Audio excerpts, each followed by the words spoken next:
ربنا عنده كل حاجة، الوحيد اللي عنده حل لمشاكلِك هو ربنا، الوحيد اللي ما لهوش بديل في حياتِك هو ربنا، الوحيد اللي لو راح من حياتِك كل حاجة راحت هو ربنا، أي حد تاني في عوض عنه، أي حد تاني ليه بديل عنه، مهما كان قلبِك متعلق بيه، الوحيد اللي ما لوش بديل في حياتِك هو ربنا، الله الصمد الأحد، اللهم صل وسلم وزد وبارك على خير خلق الله سيدنا محمد وعلى آله وصحبه ومن والاه.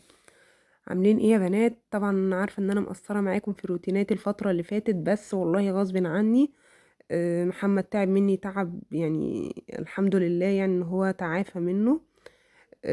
لسه ماشي برضو على كورس العلاج. مش معنى ان الطفل او انتي تعافيتي من حاجه يبقى تسيبي بقية كورس العلاج كأنك ما عملتيش حاجه. وانا طبعا اخدت منه الدور، دور صعب جدا جدا جدا. السخونيه بالبرد بالكحه، عايزه اقول لكم ان الكحه برضو بتفضل ماسكه في الجسم قوي، وخصوصا بالليل. يعني الله المستعان، الواحد ما يعرفش ينام من كتر الكحه. فعليكي بقى بالسوائل الدافيه والكلام ده، غير برضو ان يبقى عندك طفل تعبان في البيت وانتي تعبانه، فيعني الله المستعان. يلا بقى نشوف هنعمل ايه. طلعت بقى كان عندي كوم غسيل طبعا من التعب، ما كنتش عارفين الرعشه اللي بتيجي مع التعب دي، ما كنتش بقدر اتحرك نهائي يعني. يا دوب ان انا اقوم اعمل لهم اكل وخلاص. يعني حتى الاكل اللي بعمله، عارفين الاكل ما ياخدش وقت، الاكل السريع، الاكل اللي هو ايه، كنت بحس ان انا بكروتهم مش عارفه ليه. بس على قد ما باقدر كنت باشتغل. ممكن أنام من غير مواعين، ممكن أقعد اليوم كله من غير ما أغسل مواعين، تخيّلوا! الرخامات نضيفة بامسحها كده مسح سريع كده، بس برضه حاسة إن الدنيا مش متضبطة. طبعًا بقية البيبان بتاعة المطبخ يا بنات، علشان الغفلة اللي أنا كنت فيها والتعب اللي أنا كنت فيه، و ابني محمد طبعًا أروى كبرت شوية، برضه إيه، ما بقيتش بتبهدل زي الأول يعني.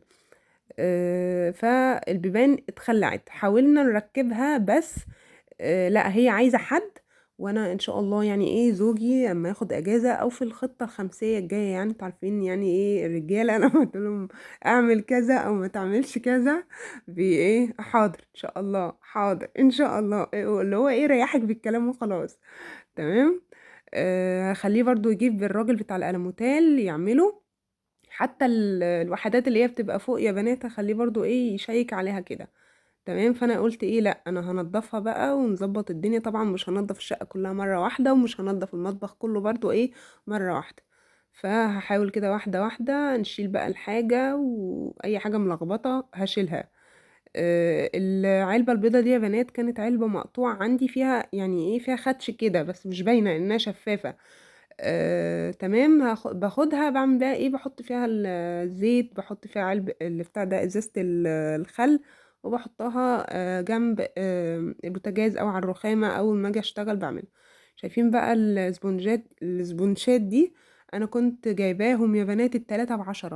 من فترة برضه الاتنين بقوا ب10، مش عارفة بقى دلوقتي سعرهم لسه الاتنين ب10 والّا لأ. شايفين بقى المواعين، المواعين دي مواعين غدا وعشا. تمام. فهنبتدي كده ايه نغسلها مع بعض. قلت لا، هقوم واشتغل واستعين بالله كده. بصوا يا بنات، ده صابون سايل. تمام. انا بجيبه سايب عادي، اللي انت حباه اعملي بقى الطريقه دي، هتوفر معاكي ايه في الصابون السايل، وهتديكي لمعان للمواعين وكل حاجه. شايفين اللي احنا بنعمله ده ايه؟ ده معجون الليمون اللي احنا عملناه قبل كده.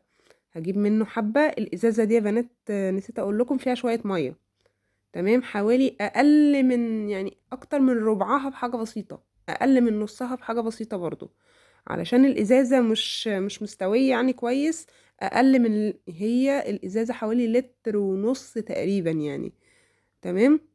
طبعا الصابون السايل زي ما انتم شايفين كده، حطيت شوية مية بسيط، مش ما تكتريش مية، وحطيت شوية ليمون، وحطيت كملت بقى الازازة بايه، بالصابون السائل. ده كده يوفر معاكي في الصابون، ما تقعديش بقى تدلدقي صابون. هحط بقى شوية مية. طبعا المية اللي انا حطيتها دي في العلبة اللي انا هغسل بيها المواعين دي كتير، فحاولي تقللي شوية كمان.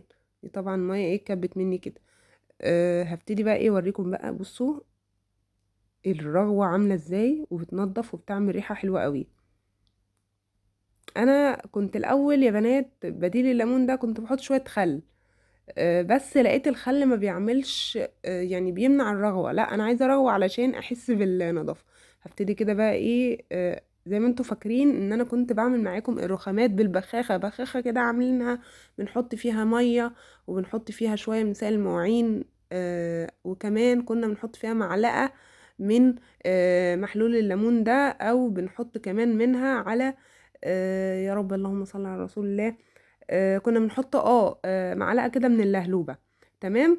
لأ، فأنا قُلت بقى لأ، أنا عايزة بقى تنضيف، أحس إن الدنيا كده نضيفة معايا، لأ، أمّا أقوم إيه أنضّفها كده، شِلت كل اللي على الرخامة، حطيته بقى إيه على الغسالة، ورجعنا إيه تاني نشوف هنعمل إيه. عملتها يا بنات بالليفة، الليفة نضيفة طبعًا، والرخامة أنا باعاملها معاملة الطبق أو الصينية اللي أنتِ بتعملي فيها الأكل. تمام، أهو بُصّوا بتلمع إزاي وحلوة إزاي. نرجع بقى على أول حاجة، أنا عايزة أقول لكم حاجة. أنا زي ما أنتم شايفين كده عملتها بالليفة وبالصابون وبالليمون وبالكلام ده، وبعد كده جبت فوطة اللي هي الميكرو فايبر دي، مسحت بيها المَيّة. ممكن بقى تجيبي عارفين اللي هي المساحة دي اللي هي بتاعة الرخام، بتمسحي بيها تنزّلي بقى المَيّة أو الصابون، بس أنا حاسة إن كده بالنسبة لي أفضل، أنا مش عايزة أنيّل الدنيا حواليّا مَيّة. تمام أهو.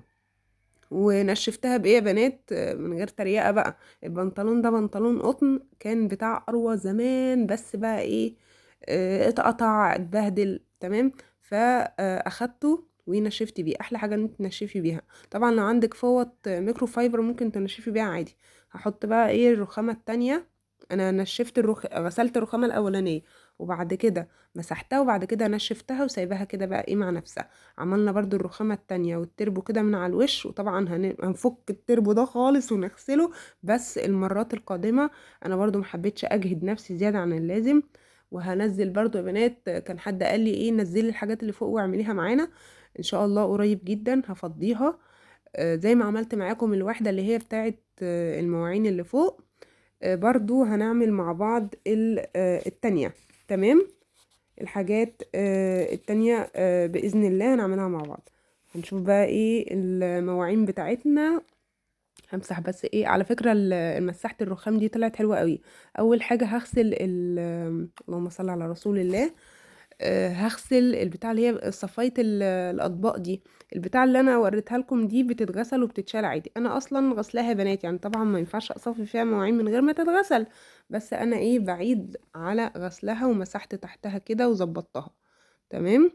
عايزه اقول لكم بقى ايه، الناس اللي هي لسه متابعاني جديد، الحاجات اللي في الرخامه دي يا بنات، الرخامه دي قديمه جدا، واحنا لما جينا الشقه كانت الرخامه بالمنظر ده. ف حد كان من المتابعين برضو قال لي حاولي ان انتي تسقيها بجبس ابيض تقريبا او اسمنت ابيض، مش متذكره كويس قوي. فحد ايه يصحح لي المعلومه، هل هي بجبس ولا باسمنت علشان اعملها. تمام. هبتدي بقى ايه احط قماشه كده قدامي وانا بغسل مواعين. عايزه اقول لكم نصيحه، اللي تيجي تعمل حوض مطبخ ما تعملش الحوض، يعني بعيدا عن اللي انا يعني موجود ده، ما تعملش الحوض فوق الرخامه. لا، خلي الحوض الاستانلس مفيش احسن منه، اللي هو بيبقى نازل في الرخامه ده فاهميني. انما الشياكه وان انت تحطي الحوض فوق مش عارفه ايه والكلام ده، لا لا لا، بيغرق. انا مجرد ما هغسل لطبقين هتلاقي الدنيا غرقانه ميه اصلا. تمام. عايزين بقى نتكلم في ايه، ان انت الدنيا، احنا ماشيين في الدنيا ازاي؟ الدنيا هي كده. ربنا قال لنا في القرآن ايه؟ قال لنا في 6236 آية اللي هم آيات القرآن كلهم، ان الدنيا دي يا هتسيبك يا اما انت هتسيبها وتمشي. ما تتصدميش ولا تتفاجئي، كلنا عارفين هي حقيقة الدنيا ايه. احنا ما بنفهمش الدنيا يا بنات غير لما مثلا بعضنا بيعدي سن ال40، فجأة تلاقي مثلا واحد والدته توفت، هوب، ايه ده؟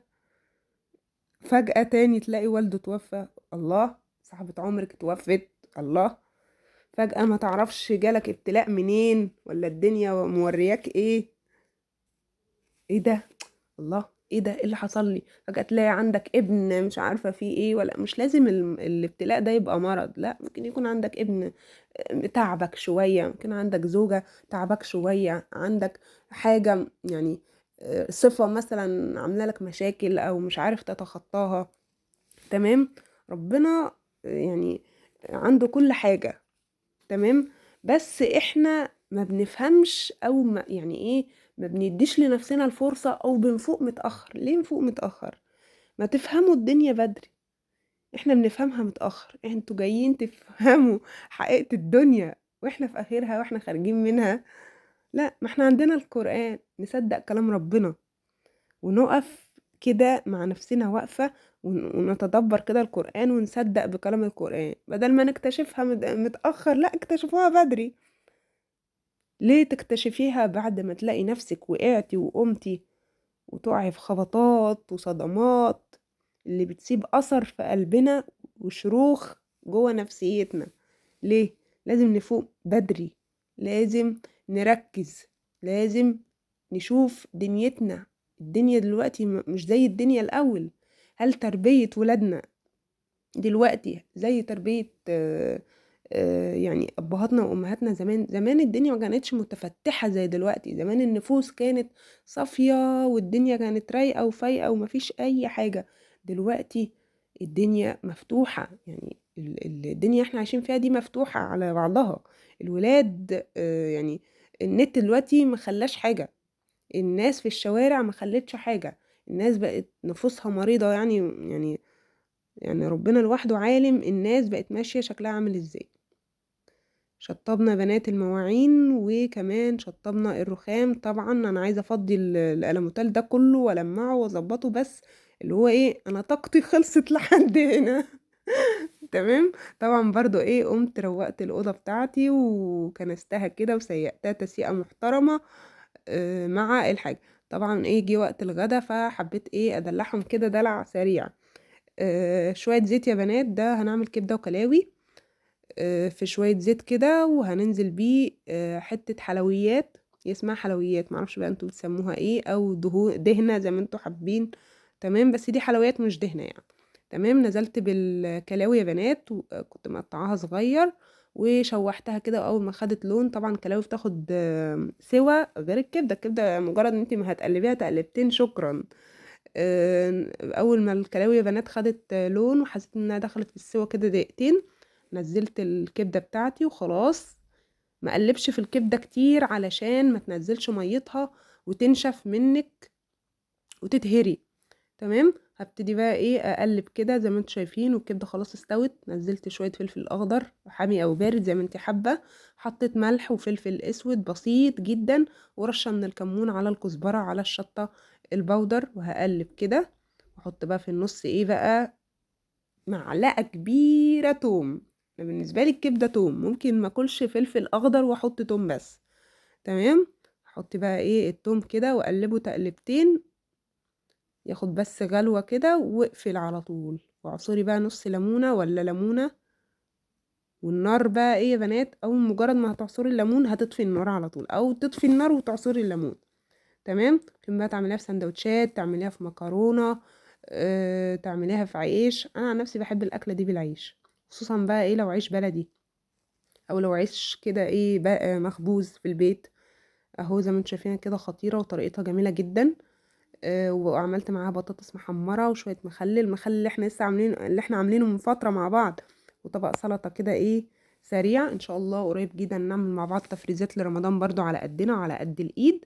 اتمنى فيديو النهارده يعجبك، وما تنسيش اللايك. والسلام عليكم ورحمة الله.